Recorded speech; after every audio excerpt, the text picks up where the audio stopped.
기도하겠습니다. 네, 우리 한번 앞뒤좌우로 인사하겠습니다. 사랑합니다. 축복합니다. 예, 잘 나오셨습니다. 네, 감사합니다. 오늘 본문의 말씀으로 사도행전 33번째 시간입니다. 전할 수밖에 없는 복음이라는 제목으로 하나님의 말씀 함께 나누도록 하겠습니다. 네, 우리가 신앙생활을 하면서 가장 부담스러운 것, 굳이 꼽으라면 전도가 가장 부담스럽습니다. 전도하는 것 가장 부담스럽죠. 설문조사에서도 이런 답이 나왔다고 합니다. 가장 부담스러운 게 뭐냐? 설문조사 했더니만 전도하는 것 가장 부담스럽다, 이런 말이 나왔다고 합니다. 그러면 전도, 우리 기독교인들에게 너무 참 중요하고 너무 소중한 말이지만 동시에 가장 부담스러운 말이기도 합니다. 그럼에도 우리가 이제 무시할 수 없는 사명이기 때문에 우리가 이것을 모른 척 할 수 없는 것이죠. 늘 거룩한 부담감을 마음에 안고 우리가 그렇게 이제 살아갑니다. 여러분, 이 바울에게도 이 바울을 보면 단점이 많은 사람입니다. 우리가 바울의 늘 좋은 면, 이 장점만 이렇게 늘 보지만 사실은 바울의 면면을 살펴보면 사실 바울은 굉장히 단점이 많은 사람입니다. 사람들과의 관계도 별로 안 좋고요, 성격도 좀 까칠한 것 같고, 어떤 학자는 바울이 결혼을 안 한 게 아니고 못한 것이다, 이렇게 이야기를 하는 사람들도 있습니다. 실수도 보면 많이 하고 그런 사람인데, 그럼에도 이 바울이 정말 이 기독교 역사 가운데 큰 이 바울을 빼고는 사실은 신약을 말할 수 없죠. 기독교를 말할 수 없는, 그러니까 이제 기독교의 뼈대를 세운 사람이 이제 바울의 신학인데요. 왜 이렇게 이 바울이 우리의 이 성경의 역사에 잊혀질 수 없느냐, 중요하냐? 그것은 이 사람이 전도하는 사람이었기 때문에 그렇습니다. 가장 그 어려운 사명, 정말 그 누구도 감당할 수 없는, 아무나 할 수 없는 이방인의 사도, 평생 전도를 하면서 헌신했다는 이 사실 때문에 바울이 그렇게 긍정적인 면을 우리가 이렇게 부각시키고 있다라는 것이죠. 가장 어려운 사역을 가장 훌륭하게 감당했기 때문에 그렇다라는 겁니다. 그럼 우리도 이제 바울처럼 살고 싶은 마음이 있습니다. 바울처럼 좀 전도도 많이 하고 열매도 좀 많이 맺었으면 좋겠는데 생각보다 쉽지 않습니다. 쉽지 않습니다. 그럼에도 불구하고 오늘 이 바울의 전도 장면을 우리가 좀 보면서 우리가 도전을 받아야 하는데요. 이제 지난주부터 제가 이제 말씀드리기를 바울의 1차 전도 여행이 시작되었다, 제가 이렇게 이제 말씀을 드렸습니다. 혹시 지도가 있는데, 지도가 준비됐네요. 보시면 이제 초록색 선이 있고요, 빨간색 선이 있지 않습니까? 초록색 선은 이제 바울이 이 전도를 출발해서 이제 이렇게 시작했던 시작을 나타내는 것이고요, 빨간 점은 목적지를 찍고 돌아오는 길입니다. 그러니까 오늘 우리가 좀 봐야 될 것은 이 초록색 선, 초록색 선을 좀 위주로 보면 좋은데요.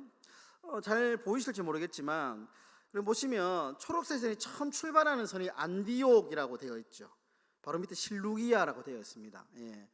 이게 수리아 안디옥입니다. 수리아 안디옥. 그러니까 이제 이 이방인의 이제 최초의 교회, 이방 땅에 세워진 최초의 교회가 안디옥 교회이지 않습니까? 여기가 이제 수리아 안디옥이라고 하는데, 여기에서 이제 출발해서 지난주에 어디에서 이 지도가 멈췄냐면 구브로라고 하는 섬 안에 있는 바보라는 섬, 바보라는 섬이 있지 않습니까? 이 섬에서 지난주에 이 총독인 바울하고 이름이 똑같은 이 총독 바울이라는 사람이 회심을 했던 그 사건이 이 바보라는 섬에서 있었고요. 오늘의 장면이 어디냐 하면 이 섬에서 배를 타고 위로 이제 올라갑니다. 초록색 선을 쭉 올라가면 이 아탈리아라고 하는 이제 이 아탈리아 바로 위에 보면 버가라고 있죠. 버가. 이 버가에 도착해서, 그리고 조금 더 끝까지 올라가면 안디옥이 있습니다. 안디옥. 이름이 똑같죠. 그러니까 여기는 수리아 안디옥이라고 말하고요, 여기 이제 위에 육지에 있는 안디옥은 비시디아 안디옥이라고 합니다. 비시디아 안디옥. 그러니까 오늘 이제 본문에 보면 안디옥, 비시디아 안디옥에 도착했다. 비시디아 안디옥에 있는 회당에 들어가서 바울이 설교했다. 이렇게 나오거든요. 그러니까 안디옥이 두 군데 있다라고 생각하시고요. 수리아 안디옥 하면 여기가 이방인의, 우리가 흔히 알고 있는 이방인의 최초의 교회가 세워진 안디옥이구나. 여러분들 보시는 왼쪽 편에 출발점이다 생각하시면 되고, 비시디아 안디옥이라고 하면 제일 위쪽에 있는, 육지에 있는 안디옥, 내륙에 있는 이 안디옥이다 이렇게 생각하시면 됩니다. 그러니까 오늘 설교의 배경은 이 비시디아 안디옥의 한 회당에서 일어난 사건을 이제 배경을 두고 오늘 이제 일이 이루어지고 있다 이렇게 생각하시면 설교를 듣는데 좀 도움이 되시는데요. 그럼 오늘 이제 이 설교를 지도를 좀 머리에 좀 넣으시고 17절에 보시면 이렇게 나옵니다. 첫 17절이 뭐냐면 첫 이제 비시디아 안디옥에 있는 회당에 들어가서 바울이 설교를 하는 첫 대목이 이제 시작이 이렇게 됩니다. 이스라엘 백성의 하나님이 우리 조상들을 택하시고 애굽 땅에서 나그네 된 그 백성을 높여 큰 권능으로 인도하여 내사, 이렇게 이야기를 하시는데요. 그러니까 출애굽 사건 있지 않습니까? 바울이 출애굽 사건부터 이제 쭉 역사적인 이야기를 쭉 연결을 시작을 합니다. 그러면서 여기서 이 구절에서 중요한 단어가 하나 나오는데요. 택하시고라는 단어입니다. 택하시고. 우리 조상들을 택하시고. 그리고 두 번째 단어가 제일 마지막에 큰 권능으로 인도하여 내사.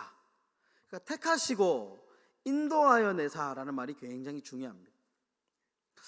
여러분 오늘 이제 13절을 보시면요, 우리가 잘 아는 사건이 하나 나오는데 바울과 바나바 일행이 1차 전도 여행을 하다가 어떤 사람과 심하게 다투고 헤어집니다.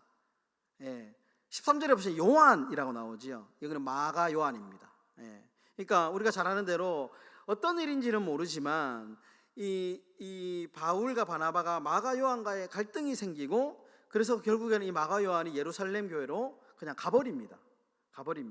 결국에는 2차 전도 여행 때는 이제 데리고 가자, 안 된다 이래가지고 이제 싸우다가 결국에는 바울과 바나바도 이제 결국 갈라지게 되죠. 이런 일들이 벌어지죠. 그 사건이 13절에 이렇게 이제 나오는데요. 그러니까 갈등이 막 일어나기 시작하는데 갈등 속에서도 사역을 멈추지 않습니다. 여러분 같은 팀들이 사역을 하다가 큰 싸움이 일어나면 좀 위기가 생기지 않습니까? 그러면서 일을 하기가 좀 쉽지 않은데, 그런데 사역을 멈추지 않습니다. 사역을 멈추지 않고 싸운 건 싸운 거고, 끝까지 바나바가 바울이 지금 이렇게 이제 사역을 하는데요. 심지어 여러분 이 바보라는 섬 있었지 않습니까? 바보.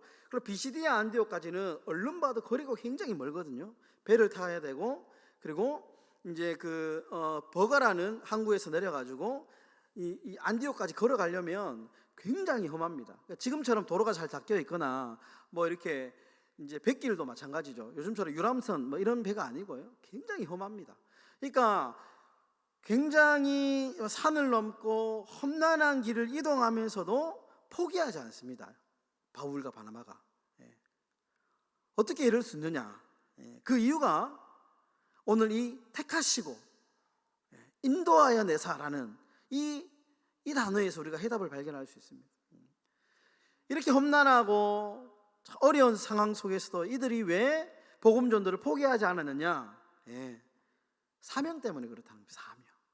하나님이 자신들을 이방인의 사도로 택하시고, 비록 우리가 일을 하면서 사이가 나빠지고 틀어지고 싸우고 막 길이 여정이 힘들고 심지어 끼니를 제대로 먹지도 못하고 이런 과정 속에서도 하나님이 우리를 인도하고 있다라고 하는 그 하나님의 섭리를 믿고 있었기 때문에, 강한 확신과 그리고 강한 사명감이 있었기 때문에 포기하지 않았다라는 것입니다. 전도자로 택하였기 때문에 결코 포기할 수 없다라는 것입니다. 여러분 우리가 사명이 흔들리면 모든 것이 다 흔들립니다. 사명이 흔들리면요, 이게 신앙의 뿌리이기 때문에 사명이 흔들리면 다 흔들립니다. 마치 잇몸이 흔들리면 이가 흔들흔들 하는 것처럼요. 아무리 우리가 싸우고 갈라지고 위기가 와도 사명은 이어가야 됩니다. 사명은 교회가 이 땅 가운데 존재하고 있는 한, 이 땅에 우리가 하기 싫고 귀찮아도 이것은 하나님이 우리에게 주신 사명이기 때문에, 우리에게 짊어진 십자가이기 때문에 우리가 나중에 주님 부르시면 다 만나야 되는데 주님께서 우리에게 질문할 겁니다. 사명 다 있냐? 사명 다 있냐? 물으실 때에, 왜냐하면 그것은 우리의 사명이기 때문에, 이건 우리 선택사항이 아니기 때문에, 어떠한 위기가 있다 할지라도 사명을 감당해야 된다라는 것입니다. 여러분, 저하고 여기 앉아 계신 여러분들을 우리 하나님께서 행복한 교회의 사명자로 부르셨습니다. 다 각자의 사명이 다 있습니다. 저는 목사로서의 사명이 있고요, 앉아 계신 우리 성도님들 성도로서의 사명이 있습니다. 중요한 것은 아무리 삶이 흔들리고 힘들어도 이 주의 사명, 우리를 택하셨고 우리를 인도하고 있다는 사실을 잊지 않는 그런 사명자의 삶을 살아가시는 저와 여러분들의 삶이 되시기를 축원합니다. 여러분, 이사야 60장 1절에 아주 유명한 말이 있죠. 일어나라 빛을 발하라. 일어나라 빛을 발하라. 이는 내 빛이 이르렀고 여호와의 영광이 내 위에 임하였습니다. 여러분, 이사야 선지자가 그 당시에 이 바벨론의 포로가 되어 있는 이스라엘 백성들, 소망이 아무런 소망이 없고 희망이 없는 그들에게 이사야 선지자가 일어나라. 무슨 말입니까? 상황과 환경을 보지 말고 일어나라. 일어나라. 하늘을 고개를 들고 일어나라. 일어나라. 사명을 감당해라. 여러분, 사명자의 눈은 어디로 향해야 되냐면요, 오로지 우리에게 주어진 사명만 봐야 됩니다.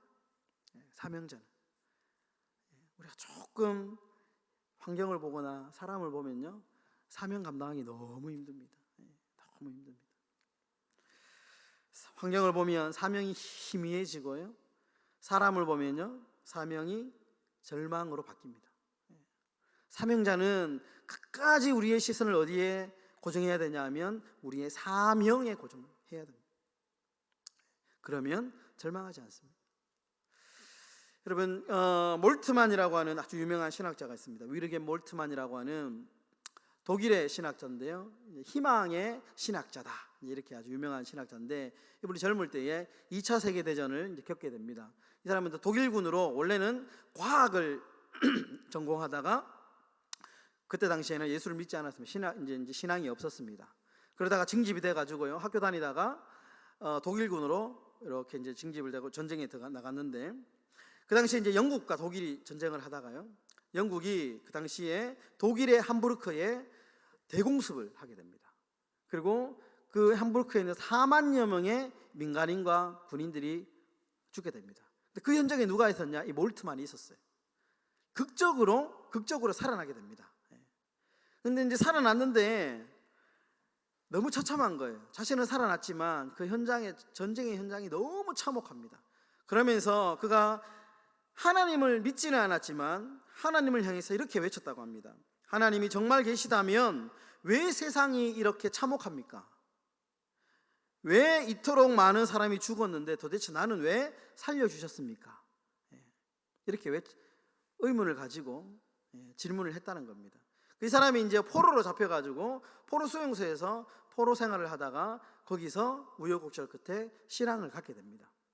그래서 이제 전쟁이 끝나고 난 뒤에 이 사람이 원래 과학도였는데 과학을 포기하고 신학의 길로 들어서게 됩니다. 그러면서 아주 현대 신학의 헐쭉한 하나의 획을 긋게 되죠. 그러면서 그가 아주 유명한 말을 합니다.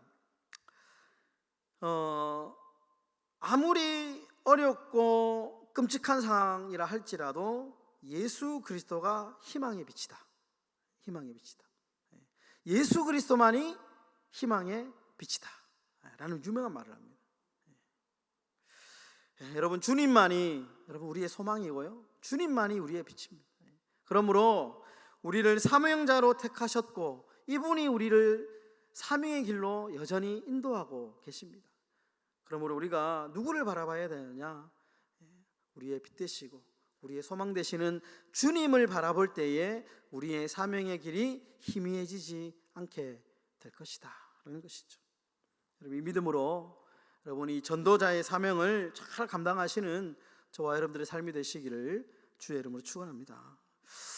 여러분이 바울이 지금 이 비시디아 안디옥에 이제 위치한 한 회당 안에서 복음의 핵심인 예수 그리스도의 십자가 사건과 부활을 선포하고 있습니다. 자신의 역사적인 이제 이 역사적인 어떤 자신의 민족의 역사를 한 궤로 쫙 구슬 꿰듯이 쫙 깨면서 결국에는 예수님이 십자가에 나무에서 내려다가 무덤에 두었지만 하나님이 죽은 자 가운데서 그를 살리셨다라고 이야기해서 이것이 이 말씀이 응했다라고 하면서 예수 그리스도의 십자가와 부활을 증거합니다. 그러면서 아주 중요한 단어를 하나 딱 던지는데요, 13장 31절에 마지막에 보시면 이런 단어가 있는데 증인이라는 단어입니다. 증인. 31절에 이렇게 말합니다. 갈릴리로부터 예루살렘에 함께 올라간 사람들에게 여러 날 보이셨으니 그들이 이제 백성 앞에서 그의 증인이라. 이렇게 말합니다. 증인. 여러분, 이 증인이란 말이 매우 중요합니다. 여러분, 증인이 어떤 사람입니까? 증인은 사전에 증인이라고 치면요, 자기가 경험한 바를 그대로 진술하는 사람을 증인이다 이렇게 나옵니다. 그러니까 증인이 되려면 반드시 필요한 조건이 있는데 내가 경험을 해야 되는 겁니다. 증인은 내 눈으로 보거나 내가 만졌거나 내가 들었거나 내가 그 들은 증거를 가지고 있거나 반드시 경험이 있어야 된다는 겁니다. 증인이 되려면. 그러니까 증인이 되려면 반드시 현장에 있어야 된다는 거예요. 현장에서 눈으로 봐야 증인이 된다라는 것입니다. 증인이 된다라는 것이죠. 여러분, 우리는 십자가와 부활의 증인인 줄 믿습니다. 여러분, 그 믿음 확신 가지고 우리가 이 땅을 살아가야 되는 거죠. 우리가 그 옛날 2000년 전에 그 십자가의 부활, 그 고난의 사건, 그 부활의 사건을 그 현장에 있지 않았지만 우리는 우리의 두 눈으로 그 현장을 목격할 수 있는데 성경을 통하여 믿음으로 우리가 그것을 목격하고 있지 않습니까? 여러분, 이 땅을 살아가면서 우리가 사명자의 길을 걸어가는데 가장 필요한 것이 뭐냐? 증인이 되어야 된다는 거예요. 증인. 누가 카더라가 아니고요, 증인이 되어야 된다는 것입니다. 여러분, 마가복음 16장에 보시면 아주 재미있는 이야기가 나오는데요, 예수님께서 부활을 하시고 첫 번째 그 부활의 현장을 목격한 여자가 나오는데요, 막달라 마리아가 나옵니다. 막달라 마리아가 부활의 첫 증인인데, 어떤 신부님이 이제 이 설교를 하시면서 이런 재밌는 이야기를 하시더라고요. 예수님이 왜 이 막달라 마리아에게 가장 먼저 나타나셨을까요? 이렇게 질문하더라고요. 왜 이 막달라 마리아에게 부활의 첫 증인이 되게 하셨을까요? 이렇게 질문을 하더라고요. 그런데 그 답이 너무 기가 막힌 답이었습니다. 왜 이 막달라 마리아가 부활의 첫 증인이 될 수 있었을까? 그것은 그 현장이 있었기 때문에 그렇다는 겁니다. 그 현장이 있었기 때문에. 너무 재밌는 답변이죠. 현장에 거기 있었기 때문에. 다른 뭐 특별한 그 막달라 마리아가 뭐 믿음이 다른 사람보다 좋아가지고 부활할 것이라는 믿음을 가지고 거기 있었던 게 아니고, 막 특별한 사람이라서 예수님이 그 여자에게 먼저 보여준 게 아니고 그냥 그 현장에 있었기 때문에 봤다라는 겁니다. 여러분, 막달라 마리아의 행적을 조사하면요, 언제나 이 여인은 예수님 옆에 있었습니다. 예수님 옆에. 여러분, 누가복음 8장에 보시면 예수님이 복음 전하는 데 보면 늘 그 막달라 마리아가 옆에 있었고요, 마가복음 15장에 보시면 주님이 십자가에 달릴 때도 막달라 마리아가 거기 있었고, 그리고 아리마대 요셉이 예수님이 이제 시신을 내릴 때도 아리마대 요셉 옆에 누가 있었냐? 막달라 마리아가 있었습니다. 그리고 심지어 주님을 무덤에 안치할 때도 마가복음 27장에 보시면 이 막달라 마리아 그 옆에 있었습니다. 예수님이 부활하시던 안식일 다음 날 이른 새벽에도 다른 사람들은 심지어 베드로와 요한 제자들이 다 숙소로 돌아간 그때에도 막달라 마리아는 거기에 있었습니다. 그러니까 이 여자는, 이 막달라 마리아는 늘 예수님 그 현장에 있었습니다. 그러니까 당연히 첫 부활의 증인이 될 수밖에 없는 조건을 가지고 있었다는 것이죠. 여러분, 우리가 늘 은혜의 현장에 있어야 됩니다. 늘 은혜의 현장에. 우리가 이 사명이 흐트러지지 않고요, 우리가 이 증인의 삶, 이 전도자의 사명을 잘 감당하기 위해서는 언제나 은혜의 자리, 현장에 있어야 됩니다. 현장에. 늘 은혜의 현장에 있었기 때문에 이 막달라 마리아가 부활의 첫 증인이 될 수 있었다라는 것입니다. 여러분, 우리가 예배의 현장, 기도의 현장, 늘 현장에 계실 수 있기를 주의 이름으로 축원합니다. 이게 우리의 사명입니다. 저는 정말 열심히 말씀을 잘 준비해가지고 잘 전하는 이 자리에서, 내 자리에서, 이게 내 자리죠. 내 자리를 지키는 것이고, 우리 성도님들은 이 자리가 여러분들의 자리입니다. 그 자리를 지키는 것, 그 현장을 지키는 것이 우리의 소명입니다. 사명입니다. 성도의 사명은 자리를 지키는 것, 이것이 성도의 사명이다. 여러분, 현장을 지키시는 그런 증인의 삶이 되시기를 주님의 이름으로 축원합니다. 말씀을 정리하겠습니다. 여러분, 신학자 중에 에밀 브루너라는 사람이 있습니다. 에밀 브루너, 이분도 좀 유명한 사람인데요, 이분이 이런 말을 합니다. 전도하지 않는 교회는 죽은 교회고, 살아 움직이는 교회는 전도하는 교회고, 불은 붙어 있을 때에 불이듯이 교회는 전도할 때 교회다. 여러분, 로마인 이야기라는 애들 동화에서 시작해서 큰 전집이 있습니다. 한 10권짜리 로마인 이야기. 거기에 보시면 로마와 중국을 이렇게 비교하면서 나오는 구절이 하나 있는데, 이렇게 얘기합니다. 중국은 방어를 위해서 5,000km의 만리장성을 쌓았지만 로마는 개방을 위해서 15만 km의 도로를 건설했다. 중국은 성을 쌓는 나라요, 로마는 길을 닦는 나라였다. 이런 구절이 있습니다. 그러면서 이 저자가 하고 싶은 말이 뭐냐면, 여러분, 성을 쌓는다라는 것은 굉장히 폐쇄적이다라는 말이에요. 폐쇄적인 국가다. 반면에 도로를 닦는다라는 것은 굉장히 개방적인 국가였다라는 것입니다.